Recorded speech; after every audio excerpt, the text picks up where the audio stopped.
Olá, eu sou a Leidiene, estudante de Engenharia de Produção da Univesp. Nós estamos aqui para apresentar o nosso trabalho de conclusão de curso. O tema do nosso trabalho é a análise econômica prévia na aplicação de modernização dos equipamentos em um processo de produção de saponáceos. A orientadora do nosso trabalho é a professora mestre Paula Cristina Ribeiro. E os integrantes do grupo, juntamente comigo, são o Jefferson e a Letícia. A fabricação do sabão praticamente não mudou em 2000 anos e envolve uma reação química conhecida como saponificação. Segundo o ENISIC, a reação química do processo de fabricação é conhecida como saponificação e envolve várias etapas, reações químicas, processos de secagem, reatores, dentre o qual o processo denominado Lever-Rexona é um dos processos mais consolidados na fabricação de saponáceos, sendo utilizado como base para diversas empresas. A indústria do sabão, ela se transformou num dos mais importantes braços da indústria química, utilizado em larga escala como um detergente de grande poder ativo, um cosmético fino, um produto medicinal, ou ainda como uma matéria-prima e de extrema importância para hospitais, lavanderias, grandes centros industriais e comerciais, e gera emprego em todo o mundo. Segundo o Zhang, em um futuro próximo, os processos de produção serão distintos dos atuais. Em razão da constante inovação tecnológica, as empresas que agirem agora estarão preparadas para obterem sucesso no século XXI. Porém, as corporações que não investirem em soluções inovadoras e apenas em tecnologias incrementais não conseguirão manter-se competitivas e serão extintas do mercado. A implantação da indústria 4.0 no processo produtivo dos saponáceos e o investimento em tecnologias traz um aumento da produtividade, ganho em eficiência e redução de custos na produção. Diversos processos automatizados passam a ser executados de forma rápida, com mais inteligência, tendo uma grande redução de erros, aumentando o desempenho dos processos, gerando assim a redução de gastos, economia e a melhoria dos resultados.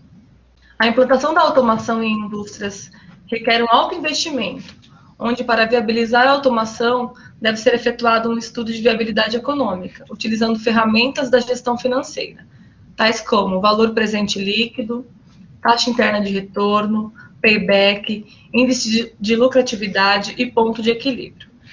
Para executar a análise de viabilidade econômica, deve-se considerar fluxo de caixa esperado após a aquisição do equipamento, juntamente com as ferramentas apresentadas.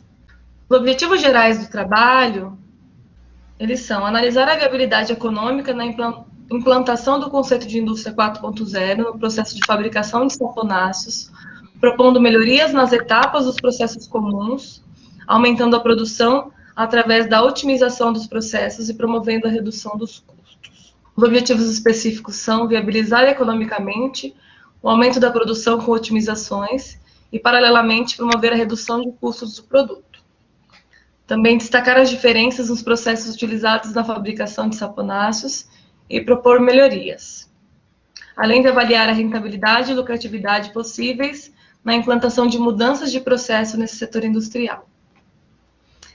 A justificativa para o nosso trabalho é que as indústrias fabricantes de dominaçários utilizam processos que já estão consolidados há muito tempo no mercado e sentem a falta de estudos e projetos direcionados ao setor, sobre o aspecto de inovação e otimização de processos, que poderiam auxiliar seus processos produtivos para melhorias na qualidade de produto produzido, alinhado a melhores custos, maior contato com os clientes e melhor participação de mercado. Em relação, ao processo produtivo do sabão, o processo que está consolidado no mercado, é o processo que está apresentado aí no slide, que é o de Procter & Gamble. Então, nesse processo de Procter & Gamble, o que a gente tem? A gente tem uma série de reações sucessivas, de apresentações, de incorporação desse sabão para poder, da matéria-prima para a formação do sabão. Então, a gente começa, se pensar a partir da reação, como é que se forma o sabão? A grosso modo, ele vai ser formado pela união do ácido graxo com a soda, tá? Só que a sequência, né, quando a gente tem um processo de fabricação industrial, a gente tem uma sequência por blocos, né, que está apresentado aí, né? Então a gente vai ter uma parte inicial, né, que é o ingresso das gorduras e o catalisador, tá? Então eles vão para um tanque de mistura para que haja, né, uma homogeneização deste sistema, né? E essa homogeneização ela segue, né? Ela vai seguir para o hidrolisador, tá? Então esse hidrolisador o que vai fazer? Vai promover a hidrólise dessa situação reacional, né, a uma determinada temperatura, né, e determinada pressão que está aí representado, né, a 252 graus Celsius e 41 atm, com incorporação de água quente para agilizar esse processo, né, reacional, né. Parte desse material ele acaba sendo separado, então a gente vai ter o material, né, o produto de fundo que vai para os evaporadores, né, e o produto de topo, que são os ácidos graxos, eles vão para o tanque de flash. Então esse tanque de flash, o que vai fazer? Ele vai separar esse material graxo, né, da água, né. Nesse processo, né, vai ter o que? Ele segue para um trocador de calor para que haja uma redução da temperatura, né, para que ele consiga ter uma temperatura um pouco mais adequada e um processo de destilação a alto vácuo. Tá? Já o produto de fundo, ele vai, né, para os evaporadores para obtenção de quê? Da glicerina bruta, porque no processo, quando a gente tem o processo produtivo do sabão, isso foi um método convencional. A gente acaba sempre tendo uma parte mais solidificada, que é a parte do sabão em si, e uma parte mais líquida, que é a glicerina. Tá? Então a glicerina ela segue um caminho mais curto, que é esse produto de fundo do hidrolisador, e o sabão ele vai seguir a parte superior, né, em questão aí da própria formação.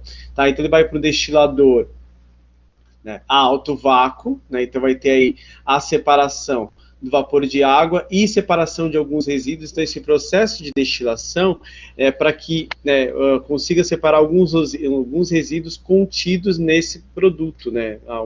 Nesse processo reacional, quando a gente vai para o campo industrial, né, pode ocorrer a presença, né, de interferentes ou a presença, né, de materiais que não sejam requisitados nesse processo. Tá?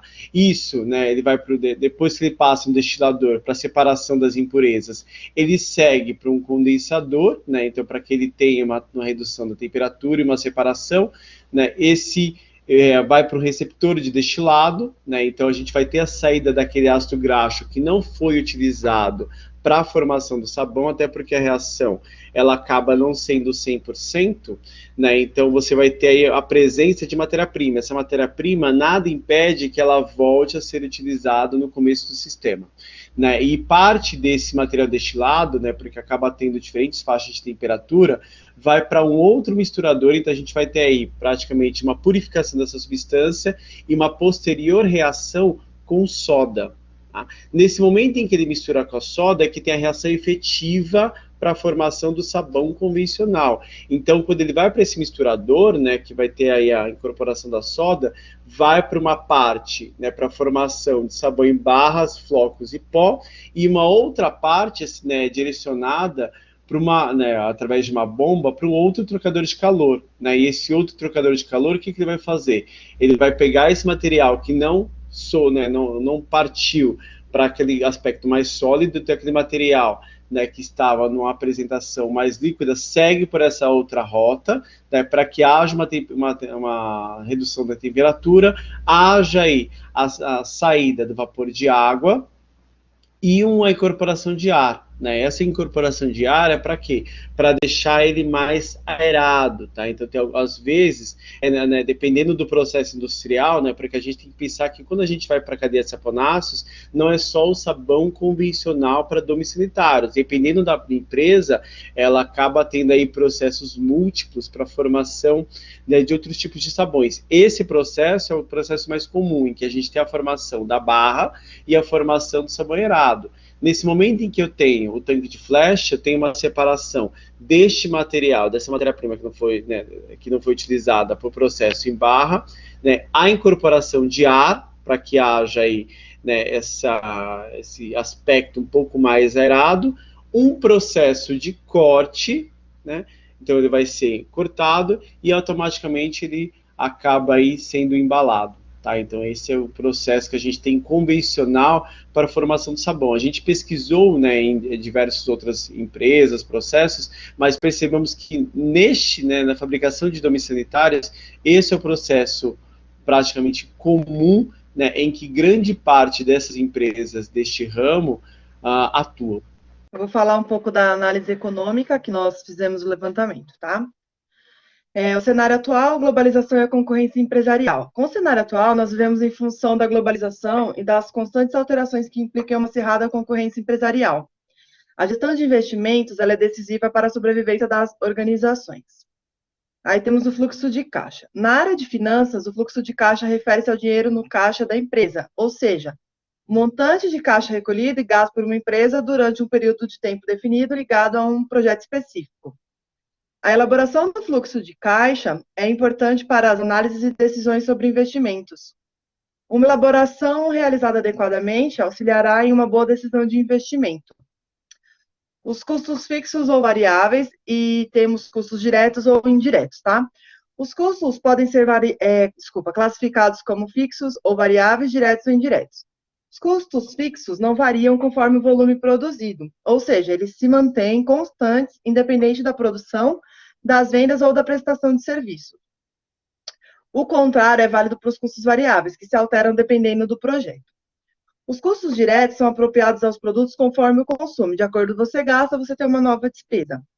Os indiretos precisam de uma base de apropriação. Um exemplo do custo indireto é o período em horas de emprego da mão de obra. Quanto mais você demora para produzir um produto, mais você vai gastar com a mão de obra que você vai pagar. Análise as metodologias usadas para análise de investimentos são o VPL, que é o valor presente líquido, tá? Ele é o método do valor presente líquido, ele também é conhecido como valor atual líquido. Ele é o critério mais recomendado por especialistas em finanças para decisão de investimento. Esta recomendação está fundamentada no fato que o VPL considera o valor temporal do dinheiro, um recurso disponível hoje que vale mais do que amanhã, porque pode ser investido e gerar juros. Além disso, permite uma decisão mais acertada quando há dois tipos de investimentos, pois, ao considerar os fluxos futuros a valores presentes, os fluxos, podem ser adicionados e analisados conjuntamente, tá? Aí temos a taxa interna de retorno. Essa é uma técnica sofisticada de orçamento de capital, que trata do retorno da taxa composta que a empresa obterá ao investir num projeto, considerando as entradas de caixa prevista. Geralmente, ao aceitar os projetos com TIR superiores ao custo de capital, a empresa aumentará seu valor de mercado e a riqueza dos acionistas, como também evidencia se a oportunidade de investimento é viável para o investidor. E aí temos o payback descontado. O payback corresponde ao cálculo do período de tempo necessário para que as entradas do caixa se igualem ao valor investido. Então, em quanto tempo o valor de investimento vai retornar para a empresa. Se a empresa igualar o valor das receitas com o valor necessário para cobrir todos os custos e despesas fixos e variáveis, essa se encontra em seu ponto de equilíbrio contábil. O ponto de equilíbrio tem como principal objetivo auxiliar o gestor nas decisões relativas às alternativas de investimento e retorno de capital. Agora, um pouquinho dos resultados e das discussões. O crescimento do mercado global de produtos de limpeza. Segundo Ribas, em uma pesquisa de 2008, o mercado global de produtos de limpeza, chamado de household, que movimentava 97 bilhões de dólares no mundo, deveria crescer 9,2% até 2010, a uma taxa média anual de 1,8%. O Brasil também está se beneficiando dessa série de tendências mundiais. Quais são as razões para o crescimento global? Aumento de renda dos consumidores, maior preocupação com a saúde e o bem-estar, tempo reduzido para limpar a casa e alguns fatores demográficos, como, por exemplo, mais pessoas morando sozinhas. O aumento produtivo, o processo produtivo de saponáceos é influenciado principalmente pelos equipamentos que compõem investimentos na área de instrumentação, que poderiam auxiliar no aumento produtivo. Os gestores devem começar a avaliar a capacidade produtiva estimada do processo. Aí temos a aquisição de novos equipamentos. Com a aquisição de novos equipamentos, pode-se alterar a eficiência do processo produtivo, melhorando a eficiência do processo, né? Na aquisição de novos equipamentos, é importante perceber a necessidade de possíveis alterações para setups na produção de diferentes produtos. tempo de manutenção preventiva e a periodicidade, tempo de amostragem, favorecendo o mantenimento e a qualidade. Na teoria das restrições, Lacerda, em 2005, propõe 3 indicadores globais e 3 indicadores locais que determinam se uma empresa está na direção ou não da sua meta. A meta da empresa é ganhar dinheiro hoje e no futuro, havendo 2 condições necessárias para o atingimento da meta: satisfazer os funcionários e satisfazer os clientes, tanto hoje quanto no futuro. Aí, nas tomadas de decisões. As decisões de investimentos devem ser tomadas com base em informações cuidadosamente analisadas, pois comprometem os recursos de uma empresa por um longo período e o seu retorno efetivo pode ser estimado no presente, o que gera incertezas. Nesse contexto, as simulações são muito importantes para a análise dos projetos. Aí temos os principais métodos de simulação.